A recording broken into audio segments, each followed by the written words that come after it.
Very good morning to all, very good afternoon, very good evening, and very good night. In this lecture, we will discuss how to find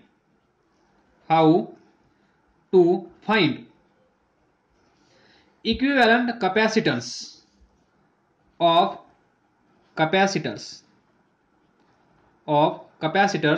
when they connected in series, and how to find equivalent of capacitors when they connected in parallel. ज्याप्रमाणे आपण 11th मध्ये पाहिलं, जर हा resistor R1 हा resistor R2 हे series मध्ये जोडले तर यांचा इक्विव्हॅलंट रेजिस्टन्स किती येतो? R1 plus R2. ज्यावेळेस हेच दोन रेजिस्टर्स पॅरलल मध्ये जोडले जातात म्हणजेच R1 R2 इथे असेल बॅटरी सप्लाय, तर यांचा equivalent that is RP is equal to किती असतो? R1 into R2 divided by R1 plus R2. हे आपण 11th मध्ये पाहिलं आहे. तर आपल्याला 12th मध्ये काय पाहायचं आहे? कॅपॅसिटर. ज्याप्रमाणे आपण रेजिस्टर 11th मध्ये पाहिला त्याचप्रमाणे इथे आपल्याला कॅपॅसिटर. तर पहा, रेजिस्टर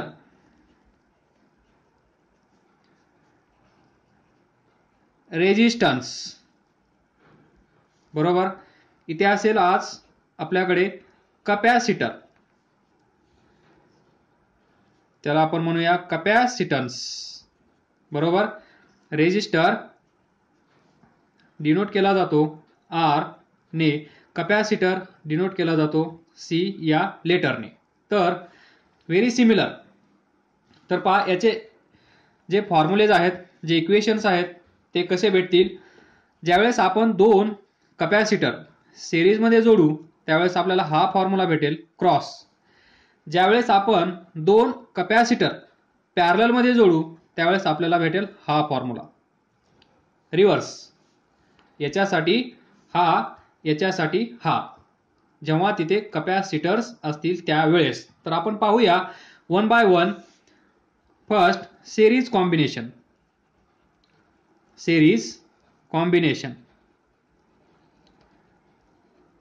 तर इथे पहा, थोडंसं ही बॅटरी आहे, या बॅटरीचं काहीतरी पोटेन्शियल असेल V. इथे पण बॅटरी आहे, या बॅटरीचं पण काहीतरी पोटेन्शियल असेल V. तर या केसमध्ये पहा, हे हायर पोटेन्शियल साइड V असेल, ही साइड लोअर पोटेन्शियल असेल 0. तर इथे जे पोटेन्शियल असेल तेच पोटेन्शियल इथे असेल, तेच पोटेन्शियल इथे असेल आणि तेच पोटेन्शियल इथे असेल. पण ज्यावेळेस इथे रेजिस्टर येईल त्यावेळेस इथे काहीतरी पोटेन्शियल खर्च केलं जाईल आणि इथून इथे आल्यानंतर इथे पोटेन्शियल वेगळं असेल. त्यानंतर इथे पण एक रेजिस्टर आहे, इथे पण ते पोटेन्शियल खर्च केलं जाईल आणि इथे जे पोटेन्शियल असेल ते पहा, ही लोअर पोटेन्शियल साइड 0, इथे पण 0 असेल, इथे पण 0 असेल. म्हणजे ज्यावेळेस आपण दोन रेजिस्टर्स सिरीज मध्ये जोडतो त्यावेळेस इथून जे पोटेन्शियल असेल that is potential difference across the terminal of battery, ते पूर्ण पोटेन्शियल इथे ड्रॉप होत असेल. काही इथे होईल, काही इथे होईल. फायनली इथे 0 आलाच पाहिजे, हे लक्षात ठेवा. इथे 0 आलाच पाहिजे, कारण हे एंड पहा या बॅटरीचं लोअर पोटेन्शियल साइड म्हणजेच 0. जेवढं पोटेन्शियल इथे सप्लाय केलं गेलं असेल ते इथे यूज केलं गेलंच पाहिजे आणि उरलेलं इथं यूज केलं गेलंच पाहिजे, जेणेकरून इथे पोटेन्शियल 0 असेल. तर इथे पहा, अक्रॉस दिस पोटेन्शियल डिफरन्स V1 असेल, अक्रॉस दिस पोटेन्शियल डिफरन्स V2 असेल तर total potential V is equal to किती असेल V1 प्लस V2. आणि पॅरलल मध्ये ज्यावेळेस आपण रेजिस्टर्स जोडतो त्यावेळेस इथे पोटेन्शियल किती असेल, इथे V असेल, इथे 0 असेल, तर पहा इथे V असेल, इथे V असेल, इथे V असेल, इथे V असेल. कारण इथून इथे येत असताना पोटेन्शियल यूज केलं जात नाही, इथून इथे येत असताना पहा पोटेन्शियल यूज केलं जात नाही, इथून इथे येत असताना पोटेन्शियल यूज केलं जात नाही, इथून इथे येत असताना पोटेन्शियल यूज केलं जात नाही, आणि इथे येईपर्यंत पोटेन्शियल सेम राहतं. ज्यावेळेस डिस्टर्बन्स येईल त्यावेळेस पोटेन्शियल यूज करण्याची गरज पडेल, आणि ते इथे कुठे यूज केलं जाईल, अक्रॉस दिस रेजिस्टर आणि या साईडला. तर पहा इथे V आहे, इथे पण Vच असेल, इथे पण Vच असेल, तर या साईडला पहा 0, इथे 0 असेल, इथे 0 असेल, इथे पण 0 असेल, इथे पण 0 असेल, इथे पण 0 असेल, इथे पण 0 असेल. तर लक्षात ठेवा पॅरलल कॉम्बिनेशन मध्ये potential difference across R1 across R2 कसा असेल, सेम. जो की सिरीज कॉम्बिनेशन मध्ये सेम नसेल, काही इथे यूज केला जाईल, काही इथे यूज केला जाईल, या दोघांची सम म्हणजे सप्लाय. ज्याप्रमाणे हे तुमचं घर, तुम्ही घरून निघालात 100 रुपये घेऊन, 1000 रुपये घ्या शॉपिंगसाठी, तर हे एक शॉप असेल, त्यानंतर त्याच्या पुढे अजून एक शॉप असेल, आणि अजून एक शॉप आपण कन्सिडर करूया. तर तुम्ही पहिलं या शॉपमध्ये जाणार, त्यानंतर या शॉपमध्ये जाणार, त्यानंतर या शॉपमध्ये जाणार. तर तुम्ही काही रक्कम समजा 200 इथे यूज केली, 300 इथे यूज केली, 200 300 इथे 500 खर्च केली, तर टोटल तुमचं एक्सपेंडिचर किती झालं, 1000. म्हणजेच हा पहिला रेजिस्टर, हा दुसरा रेजिस्टर, हा तिसरा रेजिस्टर सिक्वेन्समध्ये पहिला, दुसरा, तिसरा. सप्लाय म्हणजे काय असेल, बॅटरी म्हणजेच होम. इथून 1000 रुपये दिले म्हणजेच समजा 1000 व्होल्ट पोटेन्शियल.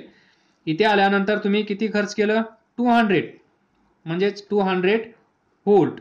त्यानंतर इथे किती खर्च केलं, 300 व्होल्ट म्हणजेच 300 रुपीज. उरलेलं सर्वच्या सर्व इथे यूज केलं गेलंच पाहिजे या सर्किटनुसार. तर इथे पहा 500 म्हणजेच 500 रुपीज. टोटल एक्सपेंडिचर किती असलं पाहिजे, is equal to total voltage supplied by this battery. म्हणजे तुम्हाला घरून सांगितलं 1000 रुपये घेऊन जा, सर्वच्या सर्व खर्चून ये कंपल्सरी, आणि या सर्किटमध्ये हे कंपल्शन 100% असतं, म्हणजे असतंच. According to Kirchhoff's voltage law. हा एक क्लोज सर्किट आहे. क्लोज सर्किटमध्ये टोटल पोटेन्शियल डिफरन्स जो असेल तो टोटल इज इक्वल टू किती असतो, algebraic sum of all potential difference is equal to 0. KVL, Kirchhoff's voltage law. तर इथे या सिरीज कॉम्बिनेशन कन्सिडर करा. हा कॅपॅसिटर, त्याचा कॅपॅसिटन्स C1.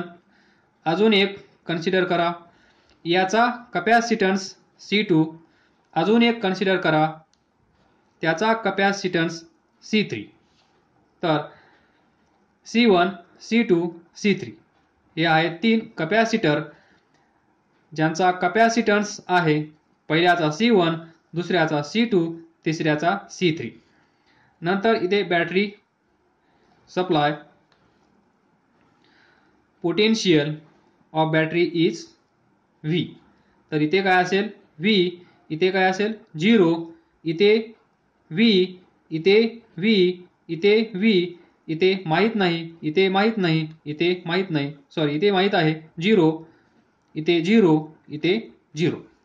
तर पहा इथे अक्रॉस फर्स्ट कॅपॅसिटर इथे V1 पोटेन्शियल यूज केलं गेलं असं आपण कन्सिडर करूया. त्यानंतर इथे V2 पोटेन्शियल यूज केलं असं आपण कन्सिडर करूया. त्यानंतर इथे V3 पोटेन्शियल खर्च केलं असं आपण कन्सिडर करूया. तर from this diagram we can write V is equal to इथे V1 plus V2 plus V3.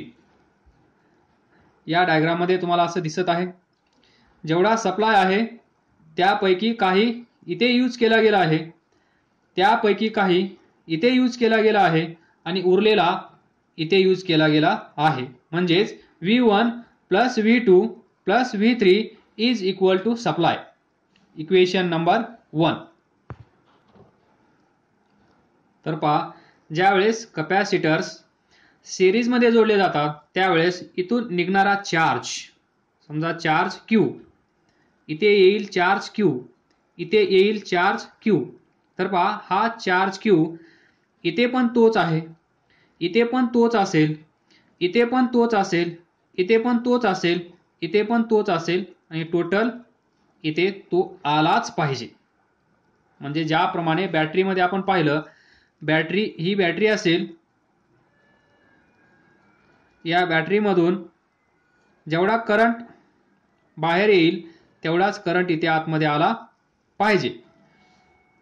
त्याचप्रमाणे इथून जेवढा चार्ज बाहेर येईल या बॅटरीमधून तो चार्ज या कॅपॅसिटरसाठी तेवढाच असेल, या कॅपॅसिटरसाठी तेवढाच असेल, या कॅपॅसिटरसाठी तेवढाच असेल. म्हणजेच इथून इथे येत असताना थ्रू दिस कॅपॅसिटर चार्ज कसा आहे? चार्ज सेम आहे. Charge is same in series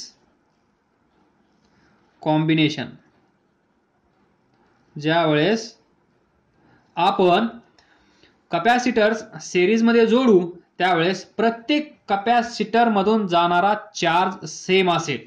for example इथे 20 कुलम चार्ज असेल किंवा 20 मायक्रो कुलम चार्ज या कॅपॅसिटर मधून जात असेल तर C2 मधून सुद्धा 20 मायक्रो कुलमच चार्ज जाईल, C3 मधून सुद्धा 20 मायक्रो कुलम एवढाच चार्ज पास होईल. म्हणजे इथून चार्ज म्हणजे जेवढा चार्ज या बॅटरीने सप्लाय केला तेवढाच चार्ज प्रत्येकामधून जाईल जेव्हा हे 3 कॅपॅसिटर्स सिरीज मध्ये असतील तेव्हा. म्हणून आपण लिहू शकतो charge is same in series combination through each capacitor किंवा ऑन ईच कॅपॅसिटर.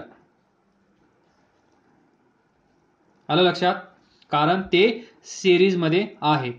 तर आपल्याला कॅपॅसिटन्स आपल्याला माहित आहे C इज इक्वल टू काय असतो? Q by V. तर इथे किती आहेत? 1 2 3. तर पहा C1 याचा कॅपॅसिटन्स C1 किती असेल?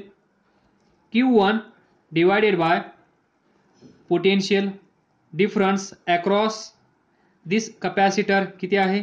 V1. त्यानंतर C2 charge Q2 divided by potential difference across this capacitor किती आहे? V2. त्याचप्रमाणे C3 मधून जाणारा चार्ज किंवा या कॅपॅसिटरवर या प्लेटवर असणारा चार्ज किती आहे? Q3 divided by potential difference across this capacitor is V3 as Q1 is equal to Q2 is equal to Q3 bracket मध्ये असेल series combination.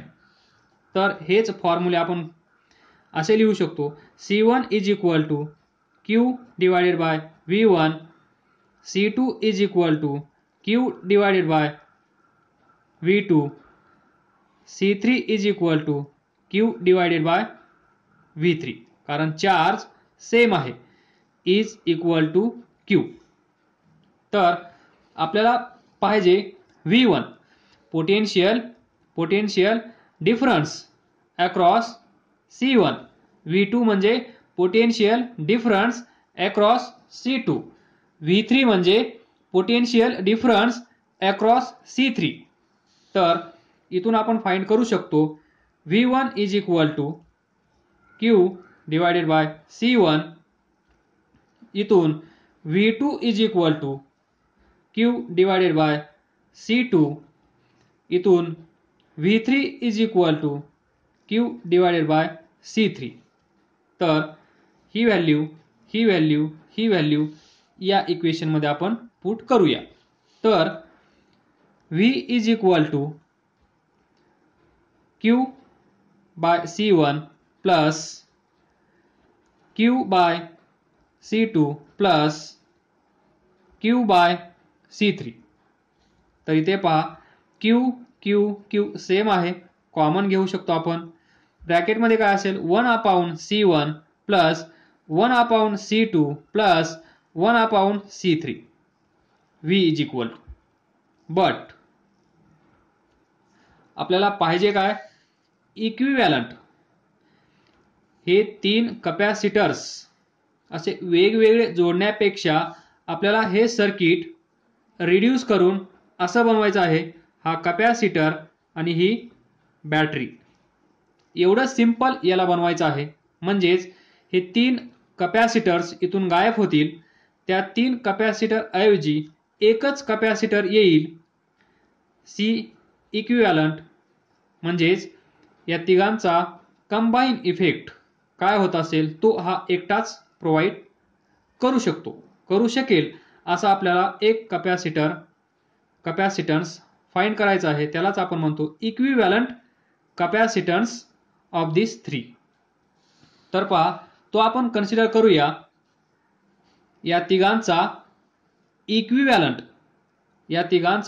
Equivalent capacitance series मध्ये असल्यामुळे आपण कन्सिडर करूया CS B equivalent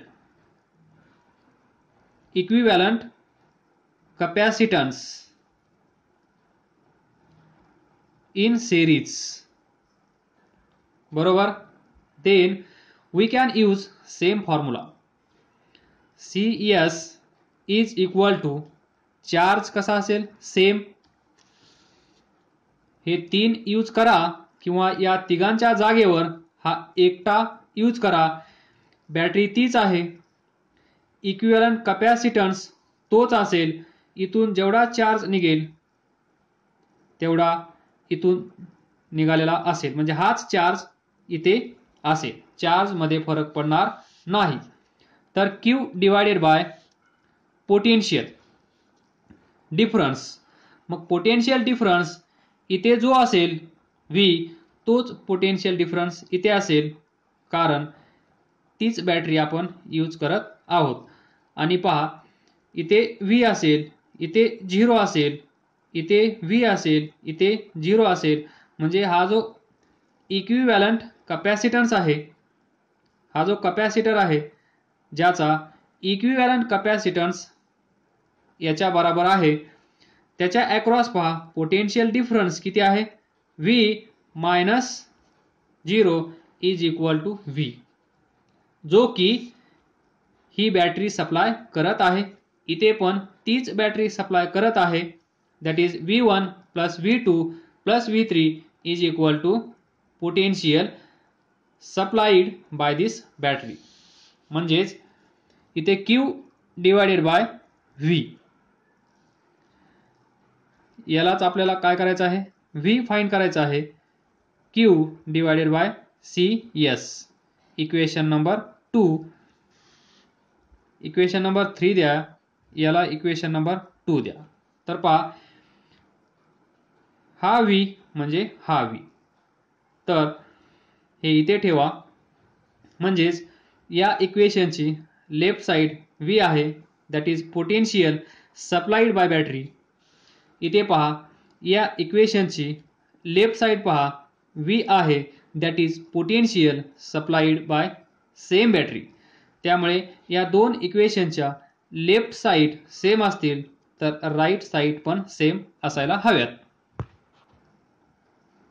from equation 2 and 3 we can write Q ब्रॅकेटमध्ये 1/C1 plus 1/C2 plus 1/C3 is equal to Q divided by CS. Q cancel, तर इथून भेटेल आपल्याला 1/CS is equal to 1/C1 plus 1/C2 plus 1/C3. This is equivalent. C equivalent is equal to 1/CS, that is series combination, is equal to 1/C1 plus 1/C2 plus 1/C3. तर पहा, now we can write 1/CS is equal to LCM C1 C2 C3. तर इथे काय येईल, C1 C2 plus C2 C3 plus C13. इथून 1/CS किंवा CS is equal to C1 C2 C3 divided by C1 C2 C2 C3 C3 C1. 1 2 2 3 3 1 cyclic 1 2 2 3 3 1 C1 C2 C2 C3 C3 C1 या pairs. LCM काढा, जमून जाईल. तर पहा, if C1 is equal to C2 is equal to C3, main derivation आपलं इथे संपलं आहे. तर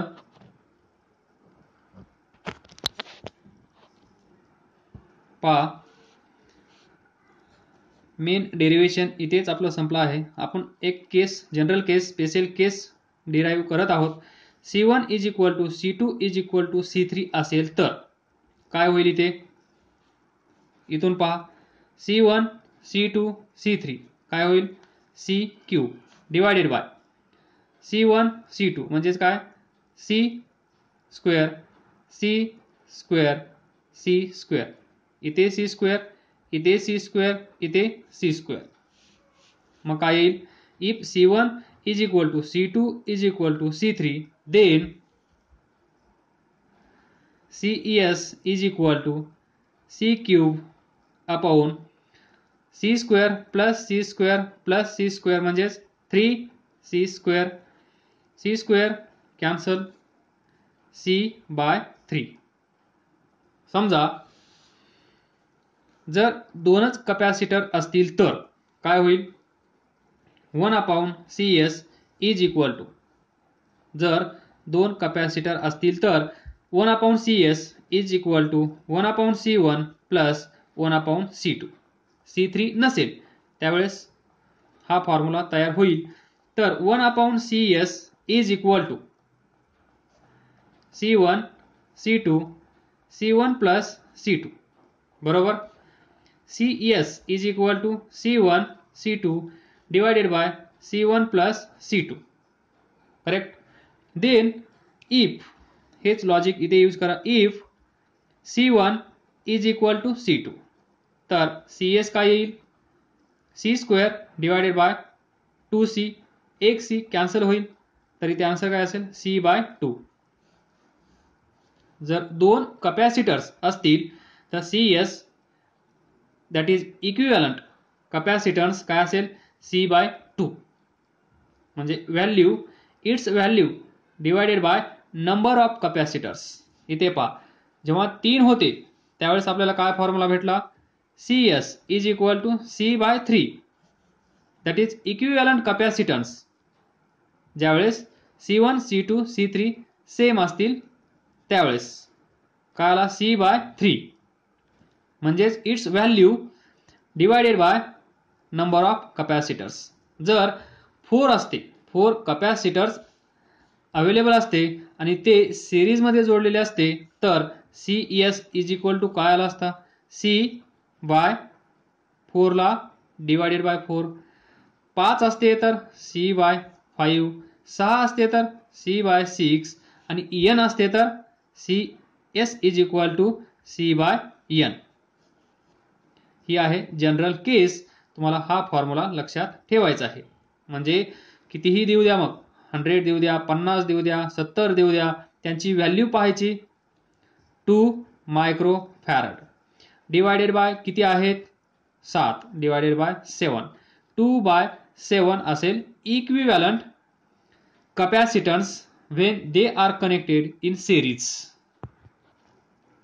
तर पहा, पॅरलल मध्ये एकदम स्पीड मध्ये जातो, जास्त डिस्कस करण्याची गरज नसावी. तर C1 C2 C3 battery supply, potential V. इथे V असेल तर इथे V असेल, इथे V असेल, इथे V असेल, इथे लोअर पोटेन्शियल साइड 0, इथे 0 असेल, इथे 0 असेल, इथे 0 असेल, इथे 0 असेल. तर पहा, across this capacitor potential difference is V-0 V. Number 2, इथे पोटेन्शियल V आहे, इथे पोटेन्शियल 0 आहे, तर इथे डिफरन्स किती आहे, V-0 V.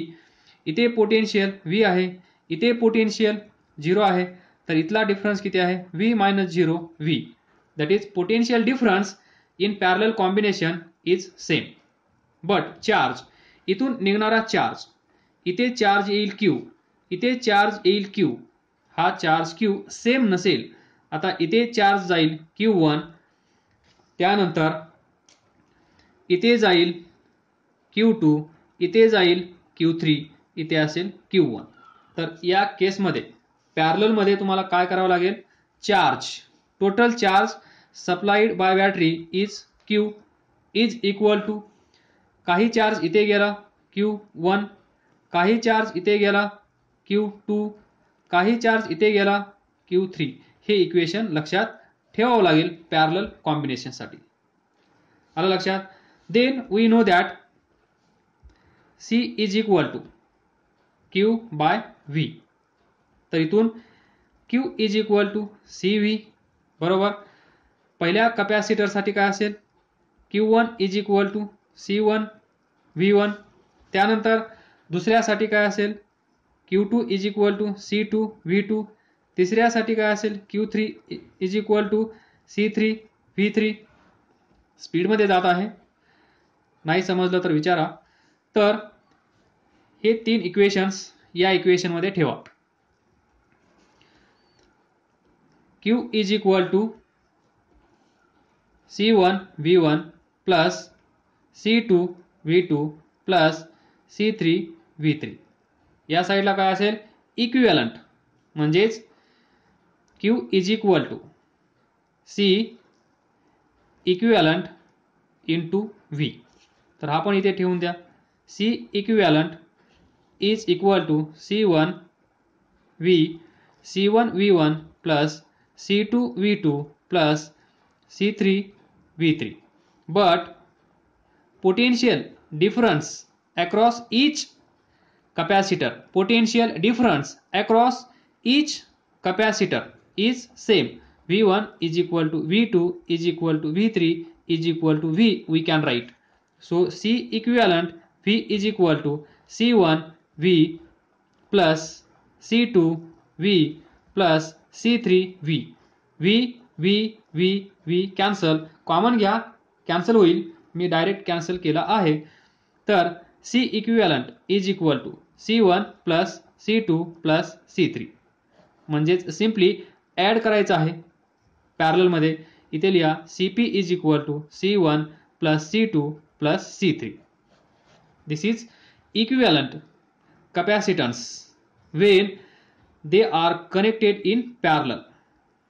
ज्यावेळेस त्यांना आपण पॅरललमध्ये कनेक्ट करू त्यावेळेस त्यांचा इक्विव्हॅलंट कॅपॅसिटन्स कसा फाइंड कराल? Simply algebraic sum. जेवढे आहेत तेवढ्यांची सम. म्हणजेच हा 2 मायक्रोफॅरड असेल, हा 3 मायक्रोफॅरड असेल, हा 4 मायक्रोफॅरड असेल, तर काय कराल तुम्ही? यांचा इक्विव्हॅलंट कॅपॅसिटन्स काय येईल? 2 plus 3 plus 4 is equal to 9 microfarad. Simply parallel combination मध्ये एकदम इजी आहे. स्टार, डबल स्टार किंवा 3 स्टार लक्षात ठेवा. फक्त काय लक्षात ठेवायचं आहे? पॅरलल कॉम्बिनेशन मध्ये चार्ज सेम नसतो. जर या सर्वांची व्हॅल्यू सेम असेल तर त्या केसमध्ये इक्वल डिस्ट्रीब्युशन होईल. पण आपण असं कन्सिडर करूया जनरल केससाठी की चार्ज डिवाइड होईल. इथून निघणारा चार्ज काही इकडे जाईल, काही इकडे जाईल, काही इकडे जाईल. तर एक जनरल केस आपल्याला भेटला C equivalent is equal to Cp is equal to C1 plus C2 plus C3. जर if C1 is equal to C2 is equal to C3 असेल तर काय येईल? सर्वांना माहित आहे Cp is equal to N C1 N C2 किंवा N C3 म्हणजेच NC. सिम्पली पहा 2 असेल, 2 असेल, 2 असेल तर आपण काय करतो? 2 plus 2 plus 2 is equal to 6. किंवा कोणी स्मार्ट असेल तर काय करतो? 2 into 3 is equal to 6. 2 2 2 same आहे. किती वेळेस आहे? 3 वेळेस. म्हणजे 2 इंटू 3 6. By this logic. म्हणजेच किती वेळेस आहे? n टाइम्स व्हॅल्यू काय आहे? C, that is NC. Cp shortcut. लक्षात ठेवा. काय समजलं नसेल तर विचारा. हे थोडं खूप फास्ट घेतलं आहे. तर नाही समजलं तर सांगा, डबल एक्सप्लेन करेन. बट अभ्यास करत राहा, पुढे जात राहा. All the best. थँक्यू.